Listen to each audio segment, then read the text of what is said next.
Hello, my name is Sam Emmett and this is a piece of work I am submitting for understanding the principles and practices of assessments, level 3 Agorid course, unit code GB83CY019, and I'm going to be covering some learning criteria in this presentation.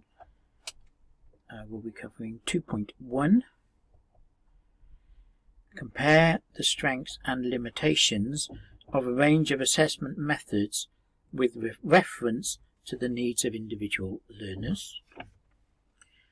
I will be covering aspects of 3.1, summarize key factors to consider when planning assessment, and I'll also be partly covering 4.3, explain how peer and self-assessment can be used effectively to promote learner involvement and personal responsibility in the assessment of learning.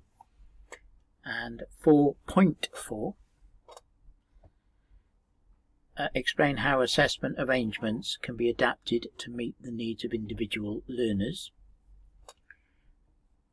As a note, criteria 4.3, 4.4 and aspects of 3.1 will also be on some of the other material that I will be submitting, because there's quite a lot of similarities and aspects that cross over. Okay, so this is what we call an academic poster. I'm just going to call it a poster presentation because it's not really an academic poster. And it's a method that we use elsewhere, so I'm trying to create a resource that I can use to help on other courses. One of the things I like to just say just before I get started and into it is different ways of making assessments inclusive can be in a digital environment something such as closed captioning or subtitles. As you can see that I currently have them on, so you can see the typing going away. The only thing to remember with closed captioning is it's not perfect and some aspects of it might not be correct, so just try to remember to speak reasonably calmly and clearly. But there's an example of making a method of assessment inclusive. Okay, so now I'm just going to turn those off because I don't think we need them. I can pop them on if we do need them. Okay, I also see me in the bottom corner covering part of the poster. I will reveal that a little bit later and remove myself. So the idea of a poster is that it can almost be read in isolation. So this poster hopefully will make sense by itself, and I will be sending a copy of this poster. It is actually something that can be printed out in A1. It's created in A1, or is it A2? I'll have to check. And with the idea being is that this could be printed and put on a wall in a classroom or in an organisation as guidance for early years tutors. Okay, so it's in some different sections, so what I'm going to do is I'm going to talk through the poster. You'll have a copy to look through yourself anyway. And we've got some different sections. So section 1 is what is assessment, then types of assessment, and then I'm going to look at a method for an initial assessment, a formative and a summative, and then I'll give some final thoughts. The really small print, the references, a bit hard to see, but there are quite a few there, and you can always go and have a look at them in your own time. Okay, so what is assessment? Well, assessment allows educators to see the performance that has been achieved by learners or is being achieved by learners. Gravel's notes it as a way of checking if learning has taken place, which is pretty good. I should have put the page number there. Okay, so Angel 21 argues that assessment is to help learners in understanding what they know, where they are, and where they can go next. But, which is really quite important, because to me, it isn't just about what has taken place. It is where they are, where they're going, where they can go next, and that is for all. Even the summative assessment, what can I do with this in the future going forward? But is there something even more to it? Well, So Ken Robinson, who sadly passed away this year, said that assessment is more than that, and it should actually motivate students. You have assessment methods, if we get them right, can motivate students to achieve more or to desire more. So if you increase that motivation and build that intrinsic motivation, then the assessment is going to become even better because the students are going to get more out of it. That's where designing assessment is really important. Okay, so just as a recap, initial assessment is this ascertains what is already known, as well as the level, needs and ability of the learner. So initial assessments are what usually take place before the course or the session take place. And what you're doing is you're finding out the needs of your learners, the ability of your learners, details about the learners which will impact upon their learning, and you're looking at how you're going to use the information there to help plan your assessments, but also to plan your sessions and your delivery. So it takes place usually before everything else. We'll look at examples soon. Formative is the ongoing assessment that measures learning whilst it is happening. It allows teachers to amend delivery and learners to see what they need to develop. So normally formative is seen as those constant assessments that are taking place in a session. You're getting your feedback directly, you're doing an activity, and the tutor's giving you feedback to help enhance, develop that and improve upon it. But also it is any assessment that actually provides assessment for learning, assessment for you to develop. So to be formative, it should be helping you with where you are and where you can go. We'll come to that a little bit later. And then summative evaluates the learning. It's skill acquisition and academic development, and is usually against a set of predefined learning objects, or in the case of a GORID, they're usually mapped directly to the learning criteria, which if all of the learning criteria are met, therefore then it is aligned to the learning outcome, and the learning outcome will be met. You might see this more in terms of GCSE. It's measured to benchmarked GCSE criteria. And that usually takes place at the end, and it is what is used for that the awarding body to award the qualification, such as a GORID, to award an award, provided that you've met everything that you need to be met. And then there's also something called a holistic assessment, where several aspects can be measured at one time. So sometimes one of the methods is to you just do each individual learning criteria, and you do that, you do one assessment and you pass that criteria. Holistic is when you're going to put things together to contextualize them and then look at several aspects or several elements together and how they interact and join together. So we're mimicking some of that by including criteria from different learning outcomes into one here. So therefore we're looking at those criteria I mentioned at the start and how they're working together. But you could be even more, and you could do something like a portfolio that would do several aspects or group activity. Okay, so let's now, and I'll go into holistic in detail later on. Initial assessment. So a method of initial assessment could be an interview, which is a tutor, or it might not be a tutor, it might be somebody else from your organisation. It's a tutor-led dialogue with a learner which is designed to gauge prior learning as well as educational level ability. And it is also a good tool to investigate the learning needs, including additional learning needs or learner differences of the learner. So what we're doing in the interview stage is we're finding out if the learning is suitable for the learner. Is the learner going to be able to do it? If we register somebody for a course and we know they're going to fail, and that's just not doing the job properly. That's not fair. We're setting people up to fail, so we need to make sure that they know what they're going to do, we know what they're capable of, and we can use that to help design our courses a bit later on. Now, the strengths of an interview is that it can be informal, it's a direct dialogue, and it allows the questions that you're going to employ to find out information to be tailored to individuals, but also you can expand those or those answers or the questions within the actual setting. So down a little bit further, I got some other methods. So whereas if you had an application form, you couldn't adapt those questions, and if you had an open day or a taster session, then there's some different methods that we'll look at in a minute. So the weaknesses are that learners might not want to disclose a weakness. If they know that they got something that they think is going to hold them back or not allow them onto that course, they may not disclose that. So you wouldn't find out. So that's where it can break down. It is also a time-consuming method to employ. If you're going to interview every single learner for every single course, that has a cost. Somebody's being paid to do that for you.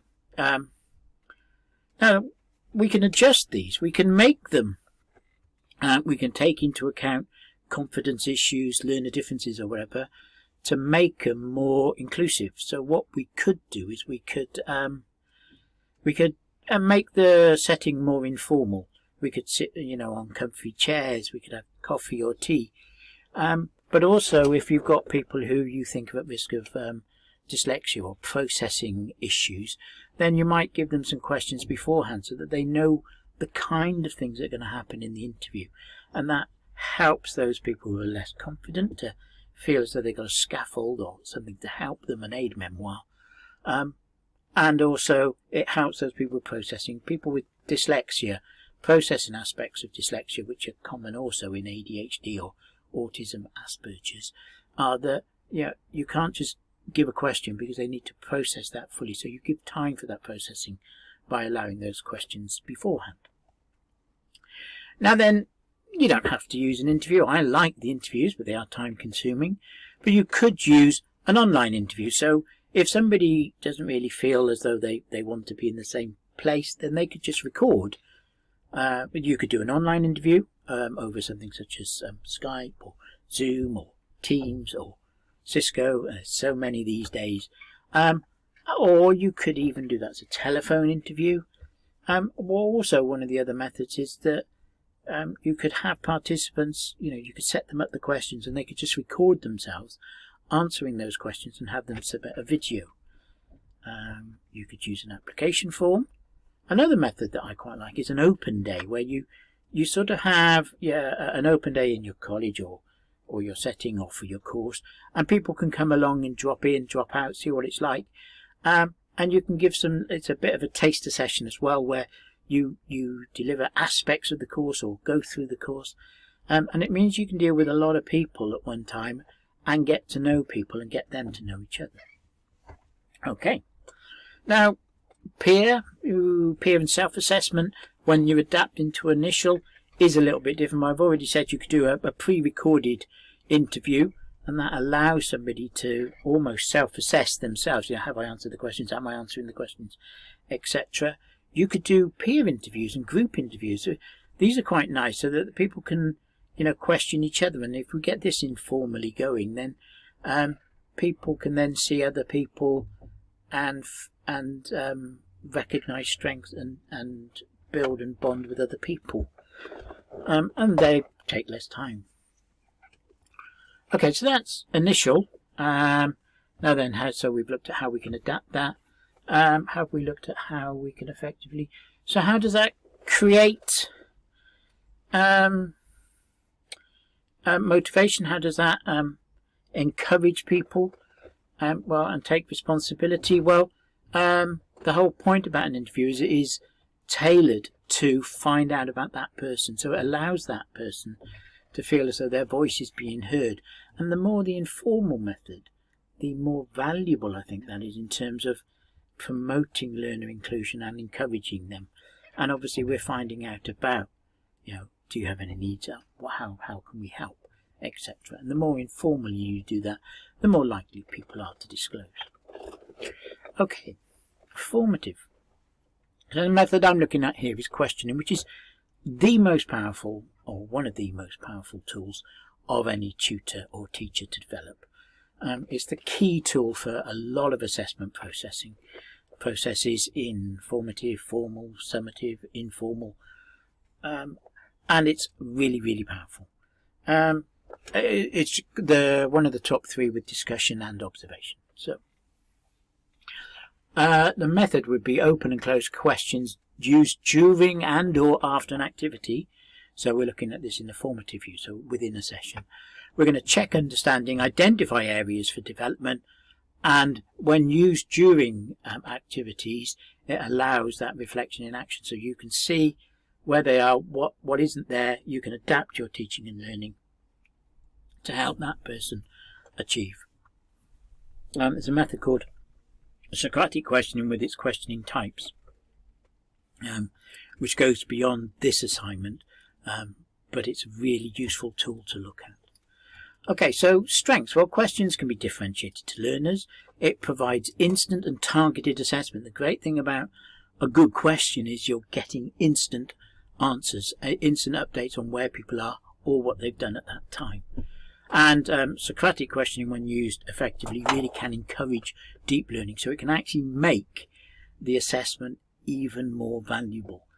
And good Socratic questioning encourages that deep learning, and the learner can see that deep learning taking place. So that actually is improving that motivation, is engaging them, because they are involved in developing their own. They become their owner of their own learning, and they can see that in action. So it's a really good motivation tool when used correctly. Weaknesses. Now, obviously, if you use an open general question, some learners can dominate. You might find learners avoid questions for fear of failure, especially with less confident learners. And once again, people with learning needs need time to process questions, and sometimes questioning can be seen as a time-consuming aspect of any session, although I think if it's used effectively all the time, it saves time later on. So based upon that, well, what could I do to adapt that? Well, I could do some prepared questions. So I could have some questions already prepared on notes or shared beforehand, so that those people with processing speeds can see the kind of questions they're likely to be asked. So that's not such a shock. I can also use directed questions. I can direct questions at individuals. So that means that those people who are being overshadowed by more dominant people are able to take part. You can also use some digital methods such as Linoit or collaboration apps, but Linoit is a good one in this particular instance. Linoit, when you post an answer, you actually post anonymously. So people can post answers to questions, but without the worry that they're exposing themselves. You know, they'll hear the answer to the question, so they're still getting that value. And it means they're more likely to engage and answer a question, which is good, because once you've got them answering a question, that's building their motivation again, getting them active. And there are other collaboration applications such as Trello, Stormboard, that allow this instant interaction of asking and answering questions and sharing those. And they're very socially constructivist in the fact that everybody can share each other's answers. And there's also another method. You know, in a session you might be using something like a presentation. So people are building a presentation, they present within a session like a mini presentation, feedback to the group, feedback to the class. That's another formative method. You've also got things like portfolios or assessment books where people are working on that during, and you can see where they are and you can help them develop so that they're building towards the end. Okay, now we can actually get this going in more of a peer and a self-assessment way by having peer questioning. So you encourage and you develop peers to question each other. The great thing about that is not only do people find in the answer, but actually a good way of really understanding the learning is to construct questions. We'll see this in the next one, the summative as well. And that helps people because they feel as if they're more in control, and they can use their learning to make questions to ask other people as it's going on. And you can also do flipped questioning. So you could do the questioning the other way around, so that the learners are asking questions of the tutor based upon what they're learning and how they're learning. So, and that is really allowing self-assessment. You know, am I where I am? What am I doing? How's that going? And it also encourages that peer assessment throughout. Okay, oh, my voice is going. Okay, so summative, and I'm going to look at a method here that's called Kahoot, a Kahoot quiz, which is a gamification app, and it uses questions to ascertain knowledge.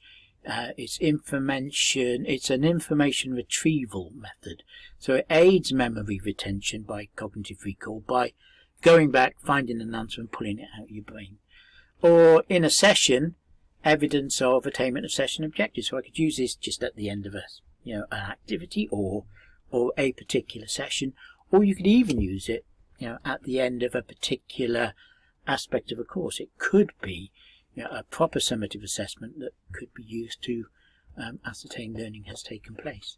Now it can be individual or in a group, and it's a fun, less formal variant of a test, because at the end of the day it is a test. A test is an exam.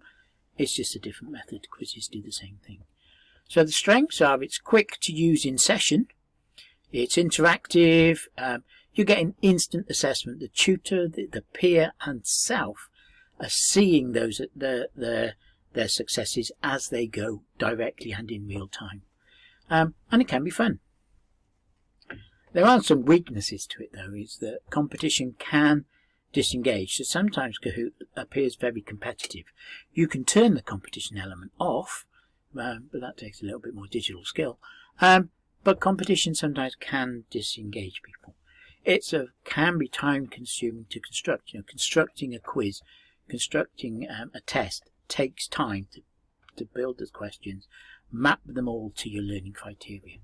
And with Kahoot, it requires personal tech, although now it's embedded into Teams and Zoom, and internet access. And it is possible that, because you have a choice of 4, that learners can just get lucky and get it right just with guessing. You can adjust it quite easily. You can adjust it to mix a variety of quiz with some written and some not written. You can do another method in Nearpod where some of the quiz options are to have open-ended questions so people can actually type longer answers in or do a poll. And there are other gamification apps in there as well. You can adjust the timing. So in Kahoot, you can have the timing set for each question, but you can turn the timing off. And that's especially suitable for people with ALN, so that they're not stressed by the time. Although time can also be a useful one for some aspects of autism, in the fact that people know I've got this amount of time to answer that, I've got this amount of time, so it puts the structure on. As a method, Kahoot, well, you don't have to make the Kahoot. You can have an activity where participants are making a Kahoot or submitting questions that you will put into a Kahoot, and then that adds more motivation and engagement, because people are now working together and they're going to create a quiz for everybody else. So they'll know 1 or 2 of the answers because they were their own, but they could also work together. So that makes quite an interesting. They can make a quiz that the tutor has to answer. That could be quite fun.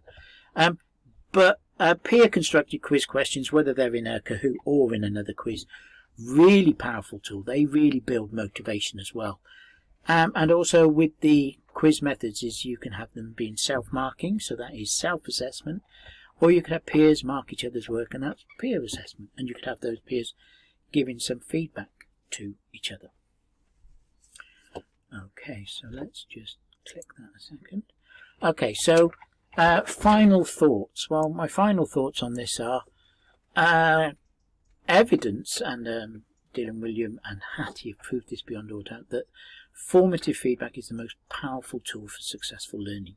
And for formative feedback to really work, that is formative assessment, and it's the feedback in that real time.